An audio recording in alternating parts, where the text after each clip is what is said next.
Les gars, aujourd'hui, je vais un peu vous parler de ce que le Bitcoin est en train de faire en ce moment même. On va également discuter de plusieurs graphiques extrêmement intéressants auxquels restez attentifs dès maintenant si vous possédez la moindre crypto-monnaie. Aussi, je vais vous expliquer ce qui est en train de se passer sur les marchés traditionnels ainsi que ce que vous allez devoir y surveiller. Et bien sûr, je vous mettrai à jour concernant mon trade ici sur OKX, on va peu voir ce que je compte en faire et comment on va pouvoir continuer de profiter des mouvements du marché durant les quelques prochains jours.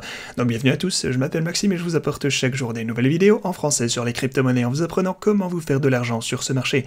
Si vous êtes nouveau sur cette chaîne, alors soyez sûr de vous abonner et d'activer la cloche dès maintenant. Et ceci étant dit, passons sans plus attendre à notre vidéo. Alors, ce qu'on peut voir ici en ce moment pour le Bitcoin, c'est qu'encore une fois, on est en train de chuter. Ça, malheureusement, vous le savez, je pense. Et pour le coup, il faut que je sois bien honnête avec vous, les gars. On dirait que ce mouvement a vraiment envie de venir retourner tester le niveau des 20 000 $ ici. C'est juste une petite pause avant de continuer, je pense. Maintenant, comme vous le savez, lorsque les gens étaient redevenus super bearish ici vers les 17 000 $, sur le bottom temporaire peut-être, vers les 18 000, etc., et ben ici sur la chaîne, on se disait qu'au contraire, il s'agissait d'une opportunité d'achat extrêmement intéressante, parce qu'il fallait bien qu'on obtienne un rebond conséquent à un moment ou à un autre. Et au contraire, lorsqu'on est revenu avec optimisme dans ces environs, eh bien moi je vous suggérais d'être prudent. En somme, on veut toujours avoir un coup d'avance sur la majorité. C'est ça la beauté du trading, il faut toujours trouver les opportunités que les gens n'arrivent pas à voir, même lorsqu'elles sont sous leurs propres yeux.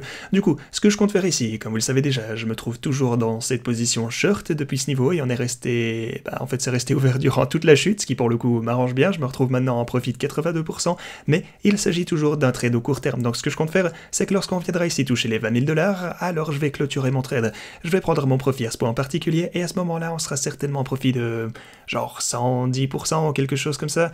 Donc voilà, je prendrai mon profit, j'entrerai tout de suite dans une position longue cette fois-ci. Maintenant, à ce point, les gens risqueront d'être redevenus assez bien bearish, ils vont certainement nous dire qu'on risque de chuter vers les 16 000 $ ou que sais-je.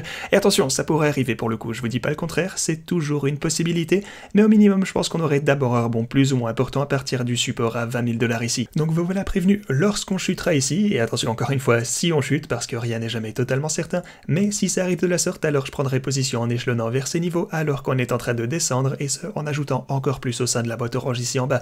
Voilà encore un trade pour le court terme, les gars, saisissez bien ça, voilà un scénario que j'envisage actuellement, donc si on rechute, voilà un peu ma stratégie, mais au contraire, si on remonte, au final, ça me gêne pas plus que ça, on réévaluera un peu la situation plus tard.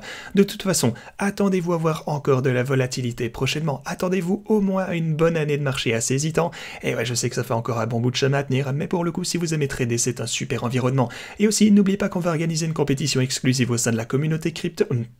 bon, c'est un peu ambitieux ça, je veux dire au sein de la communauté Satoshi Stacker. Ce sera donc réservé à vous tous, les membres de notre communauté, donc si vous souhaitez participer à cette compétition, alors assurez-vous de vous inscrire sur OKX dès que possible. Ça va commencer d'ici 6 ou 7 jours, donc vous pouvez vous familiariser avec la plateforme, et aussi vous avez encore des bonus super intéressants desquels profiter grâce à ce lien en description.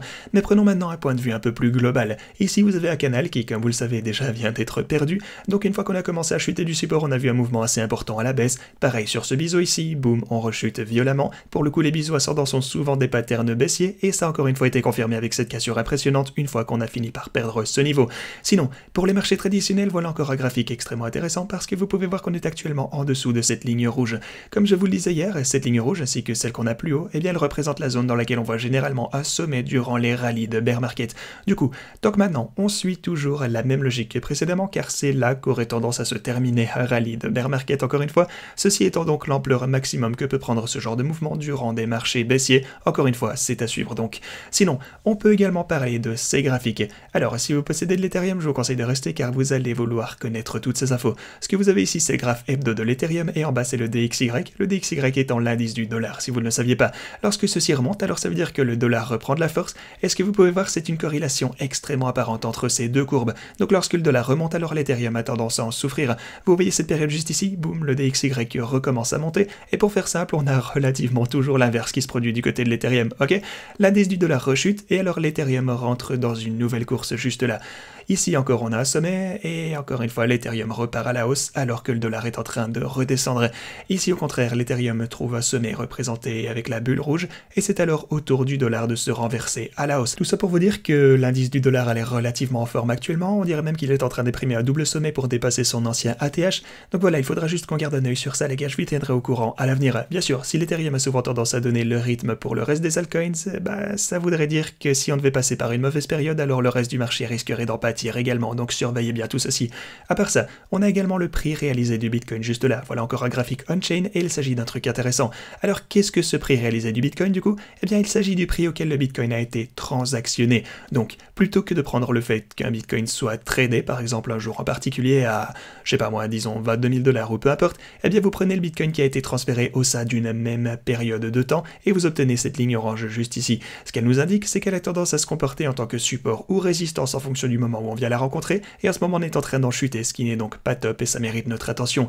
Aussi, voilà un autre graphique super intéressant. Comme vous le savez, la Fed a énormément d'actifs sur leur bilan d'investissement aux États-Unis.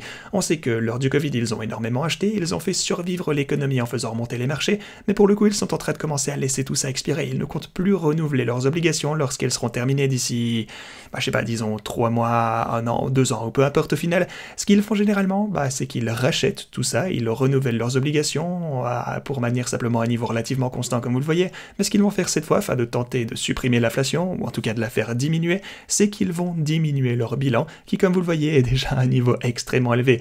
Ici, pour le coup, ça a déjà commencé à légèrement descendre, mais ils doivent y aller plus franchement, donc ce qu'ils vont faire, enfin attention, ça c'est que de la spéculation de ma part, mais il a été dit qu'ils pourraient carrément considérer le fait de vendre leurs actifs, mais je pense que ça risquerait d'être un peu trop en demandé au marché.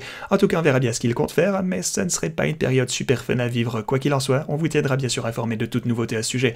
Ok les gars, c'est tout ce que je fais pour vous aujourd'hui, merci beaucoup d'avoir regardé cette vidéo, et moi je vous dis à la prochaine.